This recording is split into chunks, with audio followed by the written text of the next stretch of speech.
Hey there, and welcome back to By His Grace Marriage Ministry Podcast. My name is Amanda, and today's episode is going to be a part of the Fruits of the Spirit Within Your Marriage series. And today I'm going to be talking about self-control. This is going to be a really good one, really important. They're all important, but this is really, really important.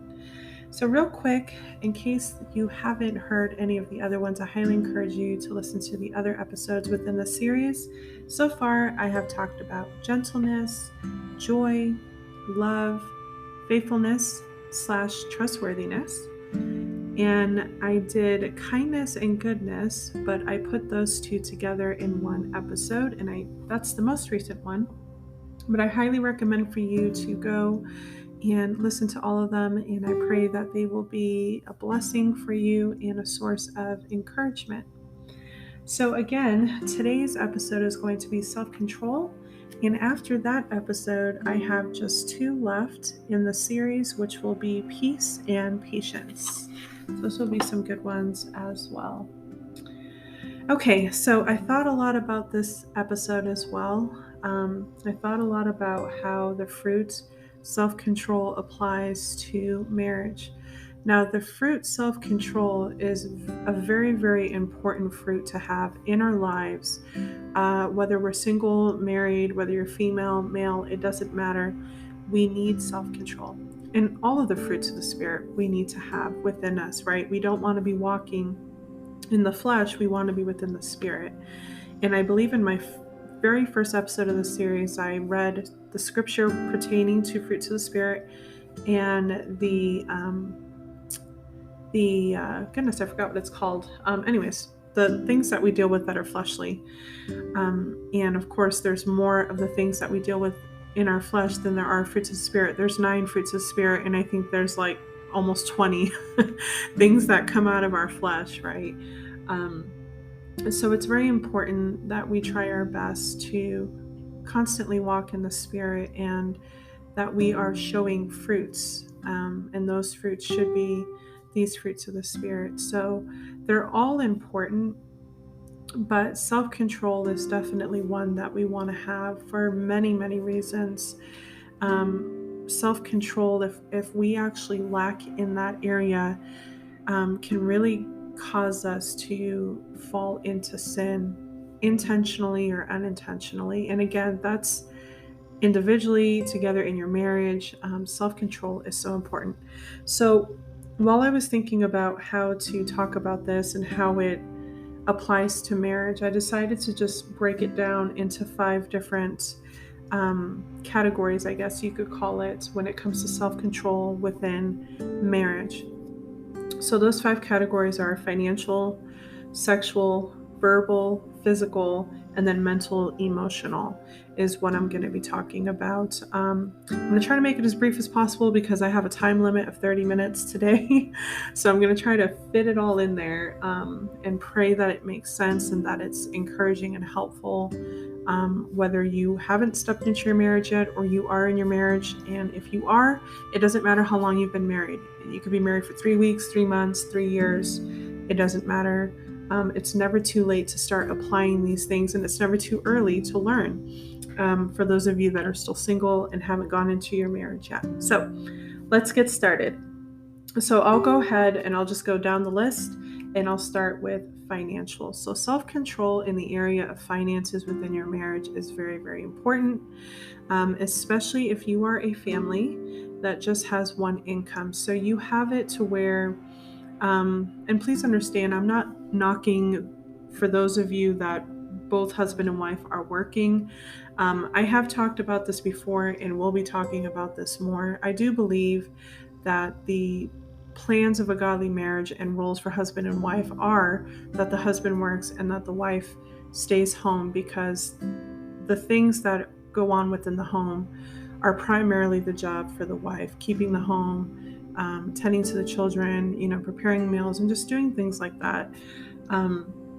So I'm going to speak from the perspective of the husband is the one working and the wife is at home. So if you have just one income, it's especially important to practice self-control when it comes to your finances. Now, Not every couple will do it the same, but majority may have it to where the husband works, and he may be in charge of how he manages the finances, what bills are paid, how they're paid, and just kind of prioritize those things. Or it could be where the husband works and gives whatever money is needed for the bills and has the wife pay them over the phone, or because nowadays everything is online over the phone, things like that. So depending on how you have it, but it is both the husband and wife's responsibility when it comes to being responsible concerning their finances and having self-control, or being good stewards of their finances. Because remember, everything that's given to us is by Elohim. Yes, husbands, you go out, you work, you get a paycheck from this company, but remember, ultimately all of these things come from Elohim, okay? And so it's important that we steward well and responsibly what's given to us. So some examples of self-control finances is even if, say, for example, tax time comes around, right? Usually tax time, people will use some of that money to take a vacation, just do things that they normally wouldn't be able to do throughout the year, and so on and so forth. But, really look at it this way. Yes, we can benefit from vacations from time to time. It can really be good, quality time with the family together. But are there other things that need to be taken care of? Or is there something that you need to catch up on? Is there something that maybe your children need that you haven't been able to get? Just really prioritize what's needed within your home and your family. And I even talked about concerning finances when I talked about weddings, where I said, it's absolutely baffling to me that couples would spend so much on their wedding and honeymoon in one day when they could have used that money towards getting a home or saving for a home or maybe getting a car. Nowadays, it's hard when there's only one vehicle between the two, or maybe saving aside for, children that you already have or children that you will have. I mean, there's so many other things that, those finances could go to give you a better start and a better foundation, versus spending it on things like a ring and a dress and, all of those things that cost so much, that when you think about it, it's like, why would you spend that much? It's just absolutely crazy to me. But that's a really good example of practicing self-control. Also, I pray that nobody that's listening to this podcast is either themselves are dealing with a habit or their spouses. But that's another way that money can be wasted, drugs, alcohol, gambling, just buying things that you don't need. I am a full believer in being, a minimalist, I think is what they call it. I love to live very simple, very humble. I do not, like to have name brand things. I don't like to, waste money on stuff like that. If it's not needed, I won't do it. Every now and then, maybe like a treat or do something special, but it's not often. It's not often unless Elohim literally tells me, I'm blessing you with these finances, go ahead and use it for this. I'd rather not, and I'd rather use it for other people, to be honest with you. But it's very important to practice that self-control. If you or your spouse are struggling with some kind of habit, then that's where that self-control needs to come in. And I know that's easier said than done when it comes to addictions and things like that. But that is also something that you need to look at. Eating out all the time. That's a huge thing that I see so many families do. Yesterday when I was talking about kindness and goodness, I mentioned to wives, making their husbands lunches. That saves money too, especially now. I mean, look at inflation and how much things have gone up. It's like it's impossible for a family to even go out to a fast food place and eat because it costs like $30-$40 when you're done. Eating out all the time, whether as a family or maybe you as the husband, you're buying lunch every day, things like that. Practice more self-control with your finances. and just cut the costs, cut the corners by like I said, taking a lunch, and use that money instead to go buy groceries, bring the groceries home, and make meals for your families. It lasts longer.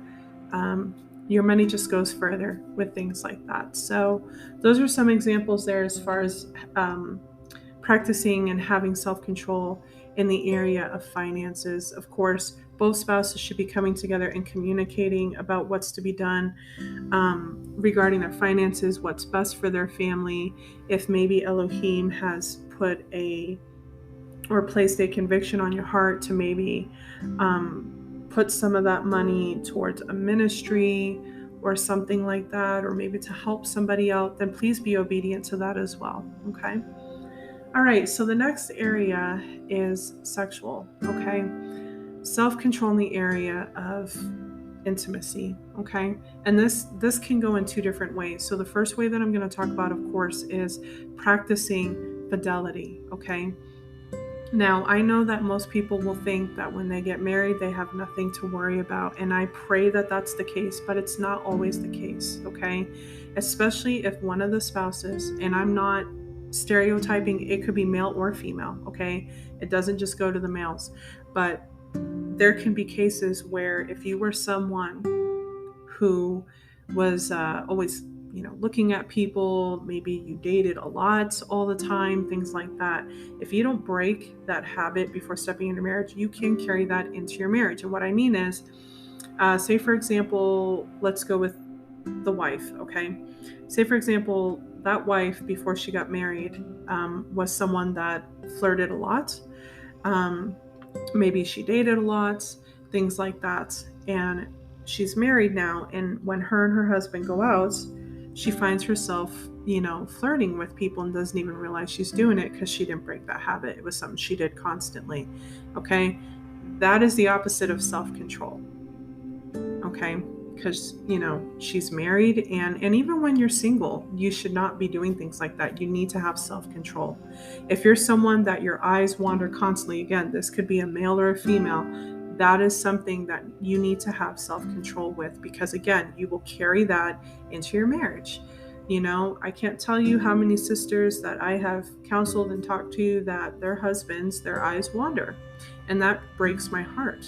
That should not be that way. But then again, I have seen husbands who are extremely loyal and will not look at any other woman but their wife. And as a matter of fact, whenever they see a woman that's dressed in a manner that would cause attention, I have actually seen men look the other way and avoid that. Okay, so once again, it comes to self-control. And if you are someone that's your eyes wander or things like that, you need to bring that to Yah in prayer and ask him to help you with that, so you can break that habit so that it's not carried into your marriage. Okay.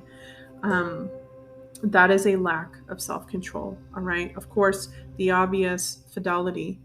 I pray that no married couples are going through this, but again, you need to have self-control in the area of not finding yourself, attracted. For example, a husband goes to work, he has female coworkers, he becomes attracted to a coworker for whatever reason. If that husband does not practice self-control, that can eventually lead to him being unfaithful either emotionally or physically. Okay? So again, that is another reason why listen, when you get married, even within a godly marriage, because remember, there is an enemy that is going to seek to destroy your marriage. Okay? And oftentimes he will try to do that in that area of intimacy. He'll either try to destroy the intimacy between the two of you, or do it by causing one or both of you to look in other places and look at different people. Okay? Or try to bring somebody around you that is highly disrespectful, and even though they know you're married, but they still try to come on to you, they still try to make passes at you, or even worse, some married women have come across men where the men literally force themselves on them, almost raping them. I mean, we hear about these things all the time. Being married doesn't take away those things, is what I'm trying to say, even within a godly marriage. That's why I say constantly pray for protection around your marriage, constantly pray over you and your spouse and your marriage, because those things don't stop. Okay, especially if you and your spouse are both attractive people. You guys can't go out and wear bags on your heads. Of course, women, you should be dressing modestly so that you're not attracting that attention. And vice versa for men. I mean, there are things that you can do to make sure that you limit that, but it doesn't go away completely. So again, this is why self-control is so important in this area. Okay. Another area within your marriage concerning intimacy with self-control is things like porn and stuff like that. Okay. I have talked about this in my episode, The Marriage Bed, and probably in my other episodes of intimacy. Please, please, please, whatever you do, practice self-control and do not ever think it's a good idea to bring porn into your marriage, or even reading those romance novels. Okay, they're basically a soft porn, because instead of watching it, you're just reading it. So it's the same thing.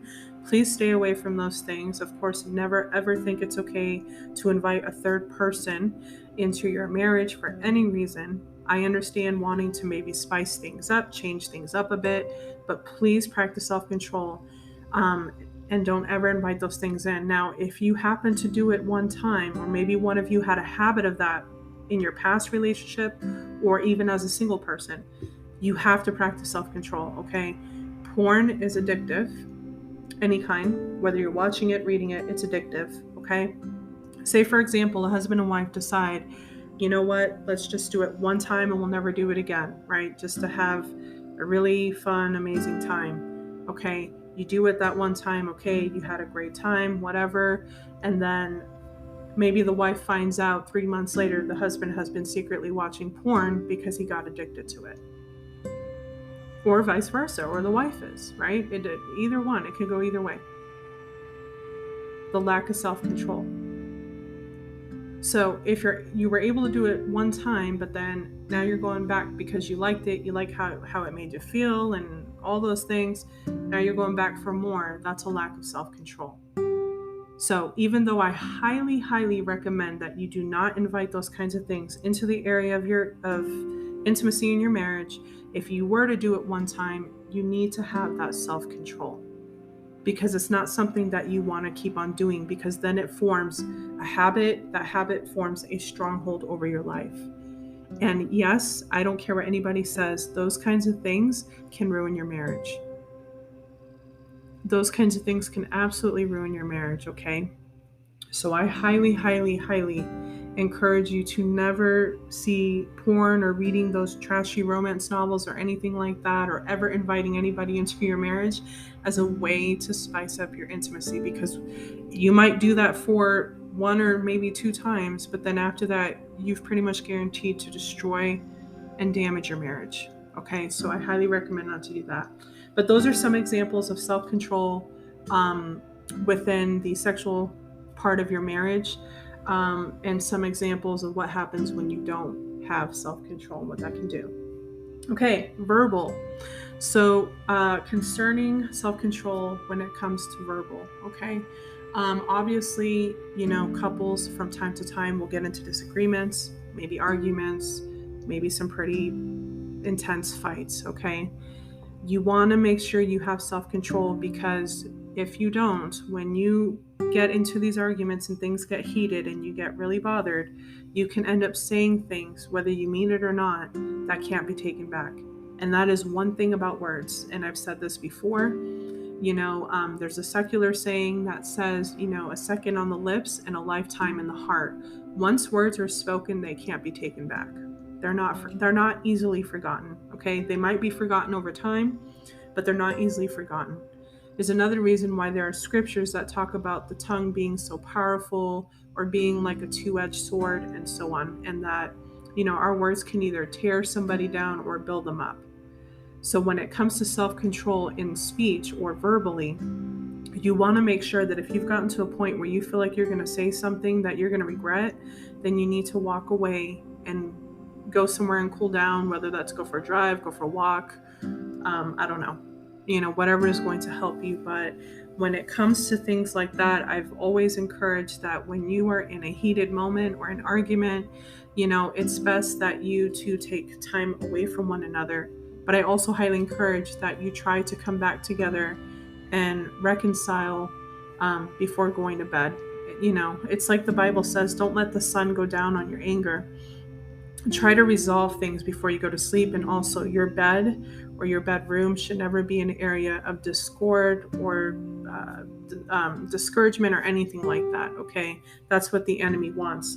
But verbal is really simple when it comes to self-control. If you don't have self-control, you can end up saying things that are going to be hurtful. You can end up becoming verbally abusive, and being verbally abusive is really, really bad. You can end up calling your spouse names. You can end up, saying things that are extremely hurtful. I mean, you absolutely want to have self-control when it comes to your speech, because you can end up doing a lot of damage to your spouse and ultimately to your marriage. Okay, so that is that for that one. The next one is physical, and this goes without saying. No spouse should ever, ever, ever, ever hit their spouse or grab them or push them or shove them or anything like that. I don't care how upset a person gets. And I understand that a person that gets extremely upset can be pushed to that point of getting physical. And once again, this is where self-control comes in. So if you are somebody that this is something you dealt with in a past relationship or marriage, or you are just known that when you get angry, you don't have a lot of control over that, that is something that you need to seek help for and prayer. Okay? Because if you have a lack of self-control when it comes to that, once again, just like verbal, that can form into abuse, and that can really, really not only completely destroy your marriage, but you are literally harming somebody. Okay? So if you are someone that you feel like you are so upset, you're about to lose it, and you're getting that feeling that you actually want to hit your spouse, I don't care if it's just a slap in the face. You should never, ever, ever touch your spouse in any way like that, or grab them physically, or shake them, or shove them, or push them, or anything like that. That should never, ever, ever be something that either spouse, it's not just husbands that can beat up on their wives. Wives can do it to husbands as well. And that should never, ever occur in your marriage, ever. So you definitely need to practice self-control when it comes to that. And again, if you are somebody that maybe this happened to you in a former relationship, or you were the person that did it, or you just know that when you get angry, it's hard for you to get a grip. It's hard for you to control that anger. Please seek help before stepping into your marriage, okay? Please do that. All right, and then the last one is mental emotional, okay? So this kind of goes hand in hand with the verbal abuse, okay? Or anything verbal for that matter. But it also has to do with your thoughts, okay? So this is kind of going to tie into what I talked about last time, and then I'm going to wrap up, and that'll be the end of this episode, where I was talking about, if you are someone that has trust issues, where you're constantly thinking, so remember, mental emotional, this has a lot to do with your thoughts, okay? So if you're constantly thinking your spouse is up to no good, you're constantly thinking negative, you're constantly thinking in a way that's not only going to affect yourself, but your spouse and your marriage as a whole, this is where self-control needs to come in, okay?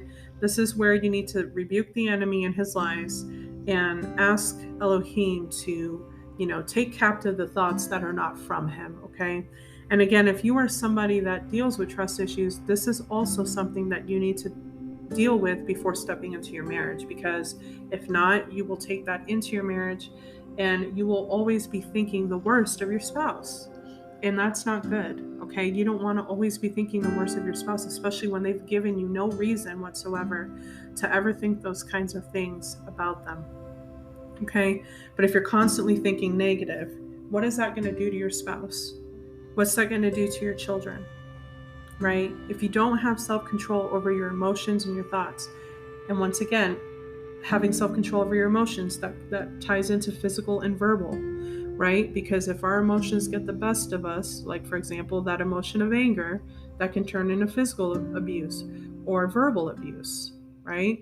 If we don't get control over lustful thoughts, even though you're married, even though say you and your spouse make love, every day, but if you don't get control of those lustful thoughts, then that can cause you to lack self-control in the area of sexual, right? And you can, before you know it, you're either watching porn or you're flirting with somebody and trying to take them to bed even though you're married. Okay, so mental and emotional is very important as well. Your thoughts are very important. You need to have self-control over your thoughts. Okay, and if that's something that you struggle with, again, I highly encourage you to go to Yah in prayer and ask him to help you with these things.